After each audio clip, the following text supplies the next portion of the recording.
Democratic Representative Rush Holt of New Jersey is also running for Senate, and he released this great little YouTube video that tells you everything you need to know about Social Security. It sums it up perfectly. Let's listen. I'm Rush Holt. You may have heard I'm a rocket scientist, but I'm running for the Senate because of my values. So I get angry when Republicans say we have to cut Social Security to save it, and even angrier when Democrats agree. I'm angry because they're misleading you to protect the privileged and hurt everyone else. You see, ordinary people contribute about 6% of their paycheck to Social Security, but someone earning $1 million pays less than 1%. That's because Congress has given millionaires and billionaires a free pass, an absolute cap on their Social Security taxes. No matter how high their income, they don't pay a penny more. So why not ask the wealthy to pay the same tax rate as everyone else? That would save Social Security, no need to raise the retirement age or cut benefits. This isn't rocket science, it isn't even fifth grade math. To save Social Security, make the wealthy pay their fair share. End of story. Yeah, he nailed it. So Republicans and Democrats, because there's a lot of sellouts, have been telling us for years, you guys don't understand. Social Security is going bankrupt. It's going bankrupt. We have to cut it. We have to cut all over the place. Well, number one, a government program doesn't go bankrupt. You either choose to fund it or you don't. It can go defunct, but it can't go bankrupt. And second of all, you don't need to cut it. Not only is Social Security not this huge problem that everybody's making it out to be, it's not even a problem. So, for example, very few people know Social Security has a $2.7 trillion surplus.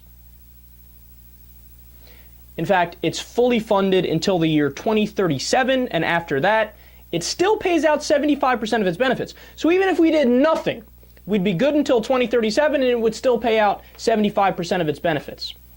Now, people never tell you that. And by the way, when was the last time that a politician cared about a problem that was coming up in 2037? We couldn't get them to care about the sequester, which was happening that day. They never care about actual problems when it's actually in front of them. No, the reason why they're so concerned about Social Security is because it's the last nest egg that their buddies on Wall Street want to raid. So they all want to get rich while they screw over the American people. That's why they have to pretend like Social Security is a problem so they can cut it and you can't get what you're owed. Which leads me to my next fact. Let's not forget, you paid into Social Security. You are simply getting what you're owed. It's an earned benefit program. If you don't get the full amount, right, if they end up cutting it, they're robbing you. Like, there's no two ways about it. You paid into it, and then they said, no, we're not going to give it all back to you. So that would be them robbing you. And what Holt is describing is that Social Security payroll tax is capped at about 6% of about $113,000, which means that, for example, my mother, right, she's the head of a physical therapy department. She does well. She makes about $110,000 to $115,000 roughly, okay? So my mother pays the same amount in payroll tax as LeBron James and Bill Gates. Now, why does that make sense? She doesn't make anywhere near what those people make, not even close, nowhere near it. So why do they pay the same amount of money in payroll tax? Because there's the cap.